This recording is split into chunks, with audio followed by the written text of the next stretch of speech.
વાત સુરતની કરીએ. સુરતમાં આરોગ્ય વિભાગ એક્શનમાં આવ્યું છે અને ફરાળી લોટના સેમ્પલ્સ લઈ આગળ લેબોરેટરીમાં તપાસ અર્થે મોકલી આપવામાં આવ્યા છે. હાલ શ્રાવણ મહિનો ચાલી રહ્યો હોવાથી મોટી સંખ્યામાં લોકો ઉપવાસ દરમિયાન ફરાળી લોટની વાનગીઓ આરોગતા હોય છે, જેમાં ભેળસેળ કરાતી હોવાની ફરિયાદ બાદ મહાનગરપાલિકાના આરોગ્ય વિભાગે 8 ઝોનમાં ચેકિંગ હાથ ધર્યું. ફરાળી લોટ અને તેમાંથી બનતી વાનગીઓના સેમ્પલ્સ તપાસ માટે લેબોરેટરીમાં મોકલી આપવામાં આવ્યા.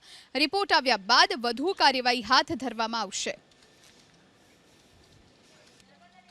વાત સુરતની કરીએ. સુરતમાં આરોગ્ય વિભાગ એક્શનમાં આવ્યું છે અને ફરાળી લોટના સેમ્પલ્સ લઈ આગળ લેબોરેટરીમાં તપાસ અર્થે મોકલી આપવામાં આવ્યા છે. હાલ શ્રાવણ મહિનો ચાલી રહ્યો હોવાથી મોટી સંખ્યામાં લોકો ઉપવાસ દરમિયાન ફરાળી લોટની વાનગીઓ આરોગતા હોય છે, જેમાં ભેળસેળ કરાતી હોવાની ફરિયાદ બાદ મહાનગરપાલિકાના આરોગ્ય વિભાગે 8 ઝોનમાં ચેકિંગ હાથ ધર્યું. ફરાળી લોટ અને તેમાંથી બનતી વાનગીઓના સેમ્પલ્સ તપાસ માટે લેબોરેટરીમાં મોકલી આપવામાં આવ્યા. રિપોર્ટ આવ્યા બાદ વધુ કાર્યવાહી હાથ ધરવામાં આવશે.